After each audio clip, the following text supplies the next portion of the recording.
안녕하세요. 대성마이맥 통합사회 최성주 선생님입니다. 자, 오늘은 성주로 심화를 이해해 커리큘럼 오리엔테이션 해보도록 할게요.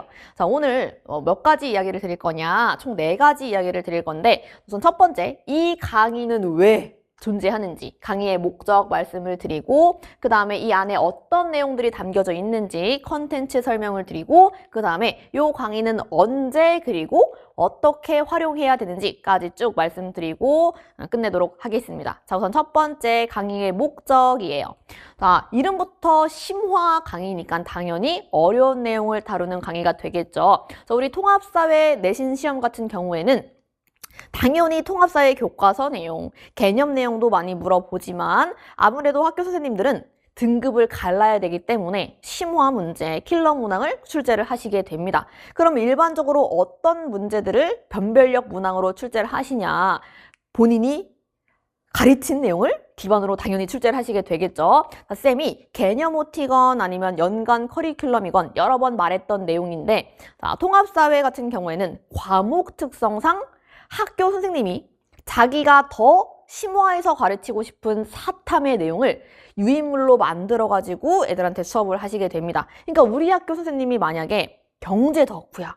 그런 친구들이 실제로 후기를 남겨줬는데, 우리 학교 쌤이 경제 덕후면 고3에 있는 원사탐 경제 내용을 가지고 와서 수업을 하시고 그걸 갖다가 시험을 출제를 하신다라는 소리입니다. 그럼 결국에 너희들이 시험에서 풀게 되는 문항은, 그지? 킬러 문항은 고3 기출 문제를 너네가 내신 시험으로 풀게 되는 거예요. 그리고 그런 문항들이 바로 변별력 문항이 되는 거고, 그래서 요 강의에서는 그런 문제들을 대비해서 수업을 한다라고 생각을 해주시면 될 것 같습니다. 그래서 여기 써있죠.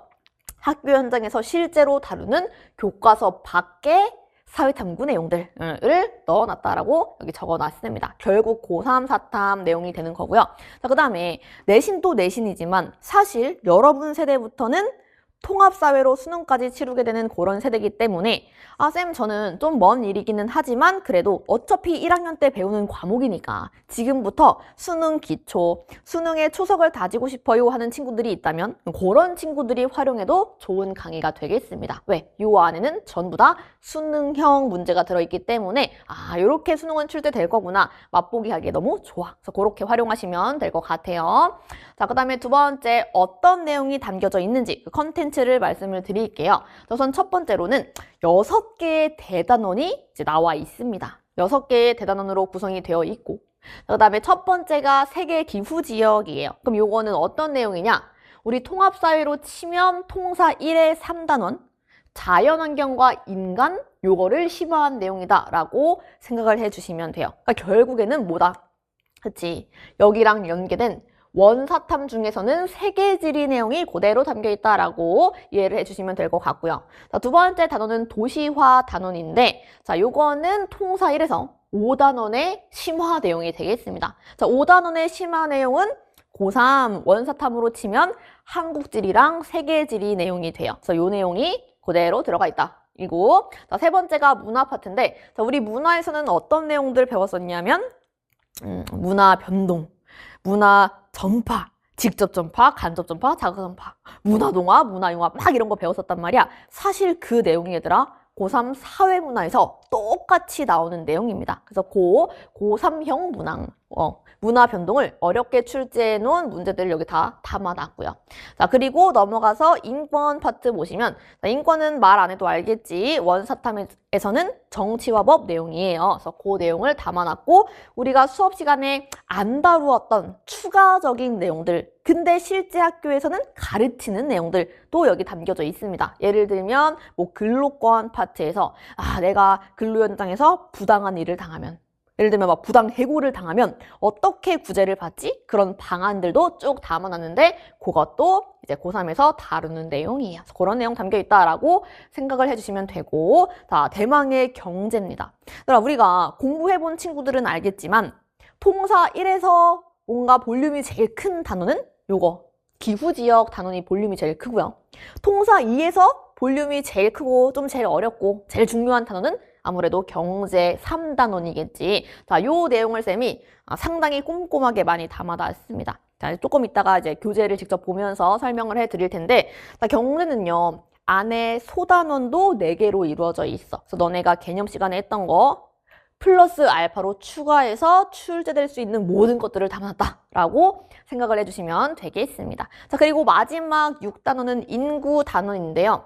자, 인구 단원은 원사탐 중에 세계지리랑 사회문화 내용이 담겨져 있습니다. 자, 세계지리 내용은 사실 개념에서 배웠던 유사한 내용, 거의 똑같은 내용을 문제를 어려운 유형을 풀어본다라고 이해를 해주시면 되고, 그 다음에 사회문화는 개념 시간에는 아예 안 다뤘던 내용이 들어가 있어. 자, 뭐냐면 인구는 얘들아 전체 인구가 있으면 그 중에 유소년 인구도 있고 부양 인구도 있고 노년 인구도 있단 말이야. 근데 사회문화에서 이 인구 내용을 어떻게 출제를 하냐면 계산 문제로 출제를 합니다.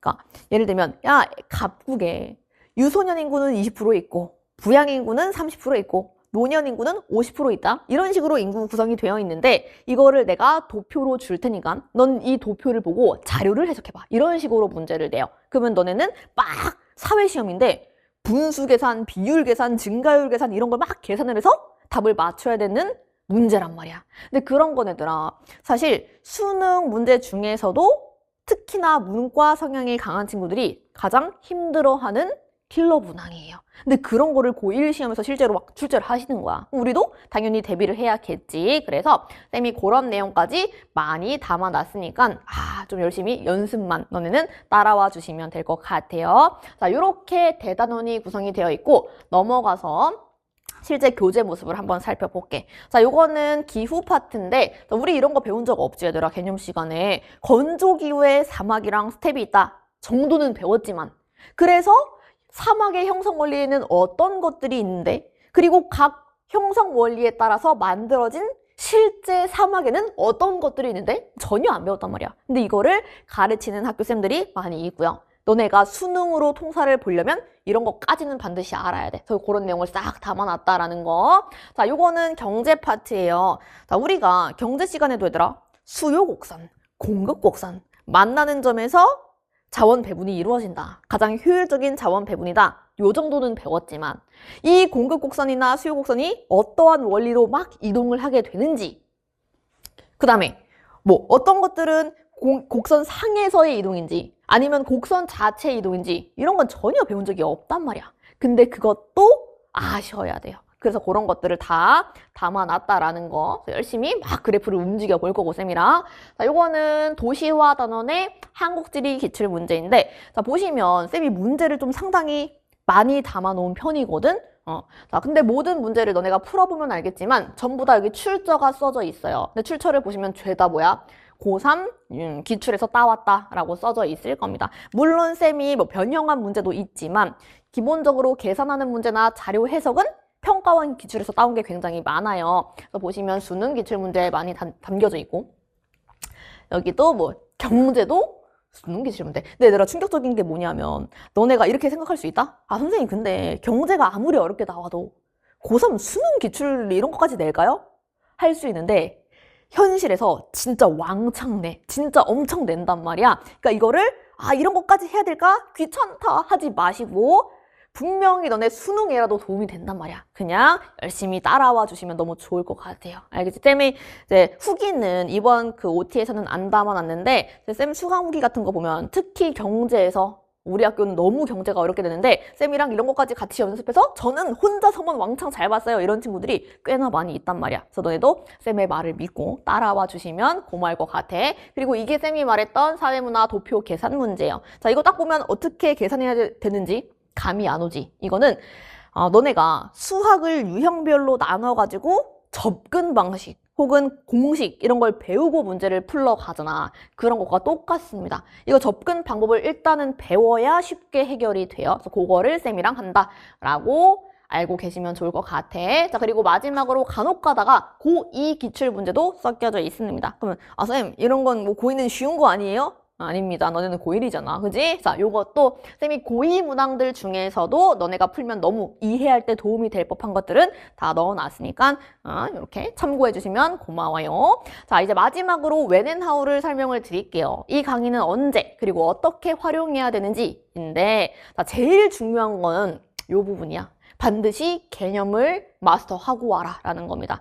쌤이 계속 말했지만 통사 기본이랑 완전 생판 다른 내용을 배우는 게 아니라 기본 개념에서 여기랑 연계된 고3 내용, 기본 개념에서 더 심화된 내용을 이 강의에서 다루는 거니까 너네가 개념도 제대로 모르는 상태에서 통사 개념 쉽지, 난 그냥 바로 어려운 거 할래 이러고 이 강의 들으러 오잖아? 그럼 진짜 이해하기가 힘들 거야. 그렇기 때문에 반드시 개념 강의 다 들으시고 문제 풀이까지 끝낸 친구들이 이 강의를 들어주시기를 바래요. 그러려면 얘들아 이거 언제 해야 되냐면 3월이 되기 전까지는 개념을 한번 돌려놓는 게 너무 좋습니다. 왜냐하면 봐봐, 우리가 학교에 이제 입학을 할 거고 중간고사 시험을 치를 거잖아. 그럼 그 중간고사 시험에서 이런 변별력 어려운 문제가 나오게 된단 말이야. 그럼 우리는 그걸 맞추기 위해서 이 강의를 듣는 건데, 겨울방학 때 개념을 돌려놔야지만 3월에 실제 너네가 학교에 들어가서 우리 학교 선생님은 사탐 과목들 중에 요 파트를 끌어다가 가르치시네, 요 경제를 심화해서 가르치시네, 이런 걸 알게 돼요. 그거는 학교를 가야 알지. 그럼 그때 이걸 바로 들어야 된단 말이야. 시험을 치르려면. 그 일정을 맞추려면 개념은 겨울방학 때 한 바퀴 돌려놓으시길 너무 권장을 드립니다. 자, 그리고 문제 푸는 방법인데요. 심화 강의에서 쌤이 개념 설명을 겁나 막 열심히 해줄 거야. 그러면 이제 공부 방법에 대한 얘기다. 자, 선생님 통합사회 쌤이 자꾸만 복습 열심히 해라 이거 강조하시는데 공부를 어떻게 해야 돼요? 복습 어떻게 해야 돼요? 이런 질문을 하는 친구들이 생각보다 되게 많아. 심지어는 재수생 친구들도 나한테 쌤 막 사탐 이거 어떻게 복습해야 돼요? 이렇게 질문을 하는데, 자 얘들아 이거는 쌤이 실제로 내가 공부했던 방법이기도 하고 애들한테 제일 많이 추천해 주는 방법입니다. 미리 그냥 말할까? 쌤이 얘들아 요 심화 교재를 사는 친구들은 이 쌤의 굿즈라고 해야 될지 이 노트를 줄 거거든요. 자, 이 노트를 보시면 안에가 다 그냥 줄글 노트 비어져 있어. 공백이야. 자, 너네가 복습을 할 때더라. 쌤이 열심히 설명을 해준 거 너네가 따라서 필기를 해놨겠지. 이런 예시 들었다. 필기를 해놨겠지. 그럼 그거를 책을 딱 여기다 놓고 옆에다가 이 공책을 펼쳐 놓는 거야. 그리고 뭘 하시냐면 따라서 써보세요. 필기라든지 책을 보면서 내용을 따라서 써보는데, 자, 중요한 건 뭐냐면 그냥 생각 없이 내용을 받아 적으면 그거는 시간 낭비예요. 공부가 하나도 안 되고 그냥 샤프심 낭비하는 거야. 그렇게 하지 마시고, 자, 너네가 너희 옆에 너네보다 더 어린 어떤 과외해주는 학생이 있다라고 상상을 해. 그래서 내가 배운 거를 이 친구한테 설명을 해준다라는 마인드를 장착을 하고 한 줄 한 줄 설명을 하고 예시를 들면서 그 내용을 한번 써보는 거야. 자, 그러면 어떤 점이 좋냐 하면요. 첫 번째는 너네가 설명을 해주는 입장이 되면 내가 내 입으로 설명한 거는 절대 까먹지를 않아. 왜? 완벽히 이해를 해야지만 누구한테 설명을 해줄 수 있단 말이야. 완벽히 이해된 거는 안 까먹습니다. 일부러 봤다가 이거는 이거, 저거는 저거 막 달달 암기하지 않아도 저절로 암기가 되고요.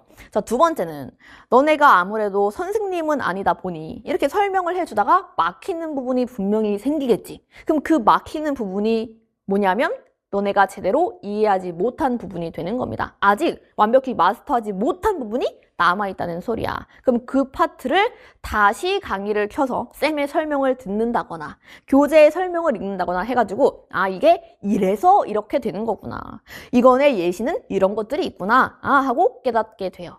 혹시 너네가 설명이 막혀서 쌤의 강의를 다시 들었는데도 여전히 이해가 안 돼. 여전히 설명이 안 나와. 그런 부분이 남아있다면 그거는 Q&A 게시판을 활용해서 쌤한테 질문을 남겨주시면 됩니다. 그럼 이제 완벽한 공부가 완성이 되는 거야. 알겠지? 그런 식으로 꼭 복습을 해주세요. 그리고 이 복습 과정이 끝난 다음에 그 다음에 교재에 들어있는 어려운 문제들을 풀어주시면 되는데, 문제 푸는 방법은 두 가지가 있어요. 자, 이거는 사람마다, 성격마다 그냥 자기가 하고 싶은 대로 선택해서 하시면 됩니다. 첫 번째 친구들은 어떤 친구들이 있냐면 그래도 이거 고3 유형, 수능 유형의 문제니까 내가 처음 접근해보는 문제 유형이다. 그럼 나는 애초에 이런 유형은 어떻게 접근을 해야 되는지 선생님한테 한번 설명을 듣고 연습하고 싶어. 이런 친구들이 있을 거예요. 그럼 그런 친구들은 그냥 바로 선생님의 해설 강의를 같이 따라서 들으면서 문제를 푸셔도 됩니다. 다만 그렇게 하는 친구들은 쌤이랑 같이 풀어본 다음에 다시 하루 정도 있다가 혹은 이틀 정도 있다가 다시 자기 혼자 풀어보는 과정이 필요할 거고요. 자, 두 번째 유형의 친구들은 이거 나 복습까지 이렇게 열심히 했는데 내가 도전해볼래. 이런 친구들도 또 있단 말이야. 도전 정신이 강한 친구들. 자, 그런 친구들은 쌤의 해설을 바로 듣지 마시고요. 일단 자기가 먼저 한번 문제를 풀어봐. 그리고 답지가 다 붙어 있으니까 한번 채점을 해보세요. 그럼 분명히 틀린 것들이 막 나오겠지. 그럼 틀린 문제가 있으면 틀렸네 하고 넘어가면 절대 안 되고 오답을 해야 됩니다. 자, 오답은 해설지를 보면서 틀린 선지는 맞는 선지로 바꿔보고 이게 답이네? 그럼 이거는 왜 답이지? 답의 근거를 한번 찾아보고 이런 식으로 막 써가면서 오답을 해주세요.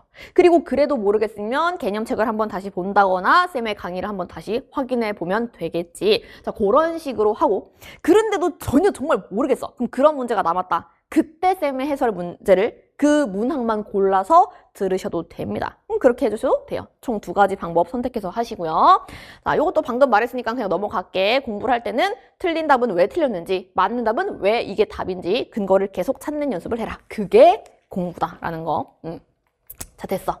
자, 그럼 이제 쌤의 강의에 대한 설명은 다 끝이 났고요. 자, 요거 한 번만 더 말을 해줄게. 자, 요 강의 심화 교재를 사는 친구들한테만 제공되는 줄글 노트입니다. 쌤의 얼굴이 이렇게 담겨져 있고, 여기 다 빈 공간이니까 요거를 그렇지, 복습 노트로 활용해라 라는 거 말씀을 드리면서 여기까지 여기까지 들어주셔서 너무 감사해요. 그럼 우리는 수업에서 만나자. 안녕.